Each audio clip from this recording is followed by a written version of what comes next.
Hey guys, Simply Betta here. In my last video, I introduced the Simply Betta Studio, and I explained that I have to spend some time redoing the floor. I've been doing that, and it's been great, except for it's taking up all of my spare time. Notice how I haven't posted a video for a few weeks. That's because this office is literally taking every single tiny moment of spare time that I have. I usually spend those precious few hours in my day of free time, and I make videos with them, but now I'm having to spend them just working on the Simply Betta Studio. So bear with me here. I need a little change of pace today. I need a little playtime. So I'm doing something cool with this. What is this thing? This is a reptile cage. Full disclosure, this is a sponsored product. I was contacted and asked if I'd be interested in receiving this vision cage with the sole purpose to create a nice habitat for an animal with it. So I thought, what a lovely opportunity to bring a new cold-blooded creature into my life. But wait, this isn't fish. You're a fish channel. Unsubscribe. True, this is not a fish. It's not a fish tank, but you might know if you've been watching my channel for a while that I have a thing about geckos. Geckos are basically fish that you can hold. They're land fish. So far with my geckos, I've been using exoterras. Exoterras are really nice glass enclosures, and they're a nice way to display a vivarium because you can see through all the sides. But exoterras have a downside. They are super heavy, and I don't have noodle arms either, okay? I don't have noodle arms. For a small person, I don't mean to brag, but I'm totally ripped. But I have a hard time with exoterras of any substantial size because that glass is just so heavy and cumbersome and awkward to try to pick up and move around. So when I got this email to try this vision cage, the first thing I looked at was the weight. And I was really surprised by just how light it was. I love that. See, look, I'm gonna take the glass doors off, like that, and check it out. You see how light it is? It's nothing. So I don't have to ask for help and wait for help and coordinate help. So this is like a 34-gallon size. It's pretty much indestructible, like compared to exoterras. You're not gonna be busting this super heavy-duty plastic. It's also stackable, so you can stack multiples on top of each other for when my collectoritis kicks in. And it's really customizable because you can drill like all your own holes and do whatever you want. Knew I had to try it. Plus, this way I have an excuse to get another lizard. So I'm gonna get started on making this just a really nice habitat for a leopard gecko. I have a lot of vertical space and I wanna try to utilize some of that in this terrarium design. So leopard geckos, they're not climbing geckos in the sense that they have like the little sticky feet that they stick to everything and they can just climb straight up. They have little clawed feet. But some vertical structure for climbing around sounds like a nice enriching environment. So my plans for this vision cage is I want it to look nice. Because of that, I really like the idea of doing kind of like a foam background type deal in this cage. I'm not sure if I want to commit. I'm kind of afraid that doing like the Great Stuff foam background is just, it's gonna stick permanently to the plastic and just completely ruin it. So I'm trying to think of a way that I could have a beautiful custom foam background, but not be 100% committed in case I mess everything up. I think before I start worrying about the background, I'm gonna put my lights. I'll be putting in 2 lights. This is going to be like a fluorescent daytime bulb type light. And then this one, it's a little bit smaller, is going to be my UVB light. With these cages, you can actually drill into them. So I'm gonna do my best to mount these lights, which come with some little mounting brackets, inside. And there should be ample room for a little heat lamp. Hope I measured right. I'll add the little brackets. The hardest part of this entire project might just turn out to be mounting this dang light on the top. It wasn't hard, it was just like the brackets that actually attach to the light were impossible to figure out. Am I just dumb? I don't know. I have a hole saw. I'm gonna drill a hole here in the side where the power cable, the power cord's gonna come out. Probably should have gone up higher. Oops. These light fixtures are the devil. Ah, finally got it in. Check it out, I have light. So nice. But now I'm not even done because I have to do this light fixture. Now I'm just installing my UV one. These lights daisy chain together, so I don't need 2, plugs, but I just need one. Done, got my UV light in there. So now it's time for me to actually make decisions on the structure of what I'm putting in here. Do I just go nuts with great stuff with the foam sprayer, and if I hate it, like, oh well, I'm stuck with it?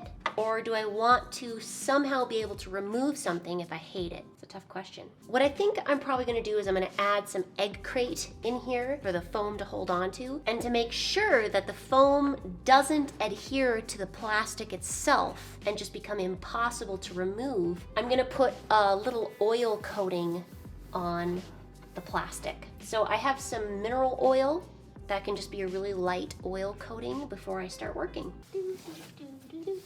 I measured out and I cut some pieces of egg crate. This is what's gonna give some bite, some surface area to bite into. This is gonna go on the bottom, like so. I also made a piece to go in the back here, and the sides. Now I'll use some zip ties to hold it all together. I did it. The egg crate is sort of, it's structurally sound as egg crate can be. The problem is that it wiggles around a little bit. So now my plan is to bolt it to the sides and to the back, so it doesn't actually move around. Just gonna add a screw and a big old washer to just help pull it to the back. So my plan is to put a really big washer on to just grab that egg crate and then come to the back here, just tighten it into place. That worked nicely. This worked out really nicely. Check it out. The egg crate is firmly in place, like it's not moving. The bottom moves just a little bit, but I don't want to like damage the integrity of the bottom just in case. Now I have to consider, how do I want to lay out the scape, the aquascape? What would I call that when it comes to terrariums? The landscaping. Oh my God. I just got it. Aquascaping is the watery version of landscaping. Oh my God. Oh my God. Anyways, let me kind of build what I have in my brain here. All right, here's kind of what I came up with. I know it's hard to see what I see by looking at this mess of sticks. Basically, I'm gonna have an embankment filled in here. I have a couple little flower pots, kind of where I'm gonna maybe put some plants. I'm gonna have a hide in this embankment, and then down here, and maybe like a cool moist hide over here. There's a whole lot of places this gecko can go. I got some new screws today that don't jut out as much, and I replaced those. And I had to drive around for like half an hour trying to find a place that would sell me balloons. Why balloons? Because I have a great idea. I've stolen this idea from Mike Taitula. Basically, my idea is that I'm gonna blow this balloon up, and I'm gonna place it in a few places before I put my foam in, and it's going to make like a burrow, like a void that I can turn into a hide, and I think it's gonna work out. I hope. Oh! Do I just have weaker lungs than when I was a kid? Ow. Why is this so hard? I'm an adult. I am a functioning adult. Yes! I did it. All right. So I'm gonna pop a balloon into where I want a hide to be. Actually, this balloon might even be too big. No, it's fine. So like, I would like a hide to be right about here. So I opened up a bunch of windows. I have some really good ventilation going on in here. And I'm gonna do the first bit of this great stuff expanding foam just to hold everything in place. I also wrapped the flower pots in some saran wrap, so that way, like with the idea that I could just lift it out after this stuff sets. I hope that's the right idea. And I'm gonna start putting some spray foam, mostly to hold things into place.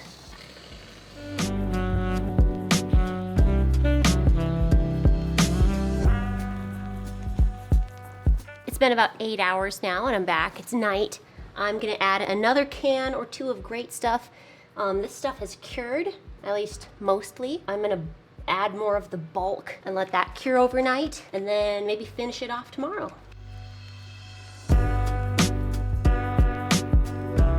It's it's getting there. It's slowly turning out to be what I have in my brain. I'm gonna spend some time carving off a little bit of the excess and shaping it a little more how I envision it to be shaped. This is all cured overnight. It's finally starting to take shape into kind of the idea that I had for this tank. Now, one thing that I need to work on is more of a basking area. I was planning like right here was gonna be my really warm area where the heat lamp is pointing down, almost like it's a rock just kind of jutting outwards just a little bit more to give some more space there. I'm just sticking these skewers into the foam a ways to make sure that there's something to bite onto. Very clever, if I do say so myself. I'm just gonna finish this up tonight by trimming the last of the new foam. In this next step, I'm preparing the material that I'll be using to sculpt my fake rocks. This is called Polygem 307 Light. It's a 2-part epoxy putty that, when prepared right, can make a neat sculptable medium that cures to a hard, strong, inert, non-toxic material. What I'm doing here is I'm measuring out equal amounts of the 2 parts and the additive that firms it up into a clay-like consistency. I also added a bit of pigment powder to turn it into more of a neutral gray instead of a tan. 307 Light is interesting in that it will stick to pretty much anything, but it will release if there's water. To work with it, I actually have a bowl of water on the table beside me, and I keep re-wetting my hands often to keep the material from sticking to my gloves and tools. I'm basically treating it like clay, except I have to keep adding water to be able to work with it. I'm sculpting it into the rock shape that I've had in my head, using my hands to get the basic shapes and then my tools to mix in some cracks and sharper rocky edges.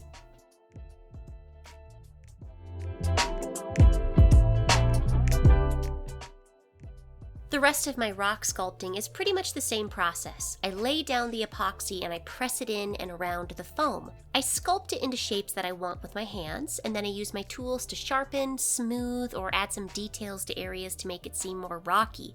The back walls are less jagged and bouldery and more cliff-like. Now, about the epoxy clay. It has a working time. Once you get it fully mixed and ready to work with, you better set your stopwatch because you can only work with it for maybe an hour. It will slowly get harder to work with as it starts the curing process, so it's best to keep mixing it in small batches that you can finish sculpting with quickly versus mixing large batches that you can't use on time and wasting materials.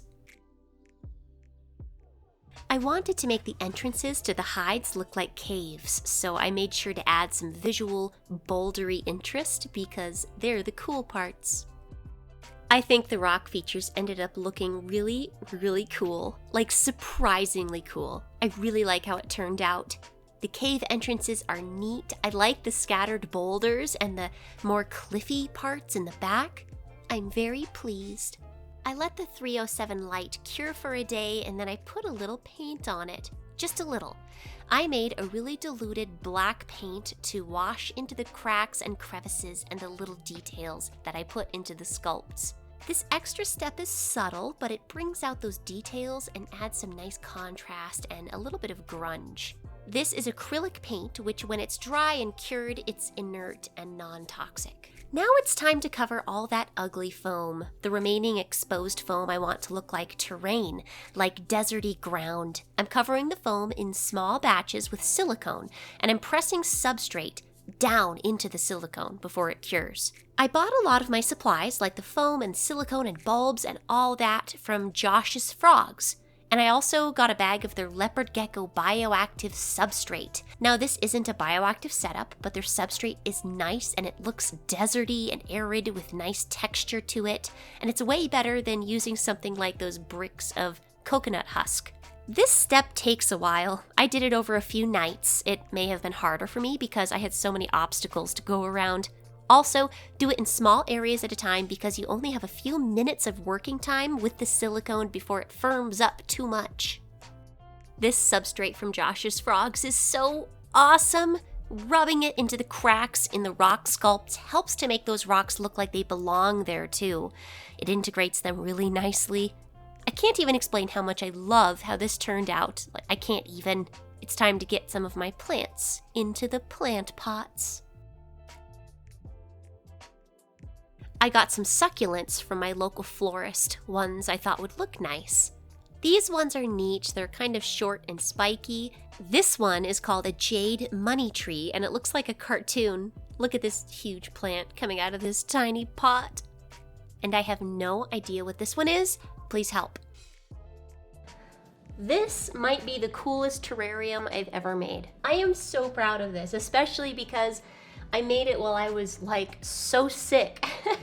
You can probably still hear it in my voice a little bit. This is so cool, and I love how it turned out. I'm so happy that I was able to take that little vision that was in my mind and actually make it. There's just a couple little touch-ups I still have to do. My heat lamp originally was gonna go right here, pointing down at this overhang rock right here, and it was gonna be like a little basking area, but it's just a little too close. It's uncomfortably close, and I feel like a leopard gecko would be able to like climb up or touch or just get a little too close, and I can't have that. Instead of doing that, I'm actually gonna cut a small hole in the top of the enclosure in the plastic, and then attach some stainless steel mesh so I can put a heat lamp on top of it, and the heat lamp will be above and it will just project down and everything will be just fine. I was really hoping to just be done by now and to put my little creature, my little leopard gecko inside, but my leopard gecko does not have a clean bill of health yet. I have brought her to the vet. The vet says there's nothing wrong with her, but she's not eating for me. I'm still just waiting for a clean bill of health before I put her in here. I love the way this turned out, and I'm so excited. Here's what it'll look like with the front glass. This is so cool. So thanks so much to Ted Judy from Vision Cages and Custom Aquariums. Thank you so much for sending me this beautiful cage that I could make into like my own little exhibit.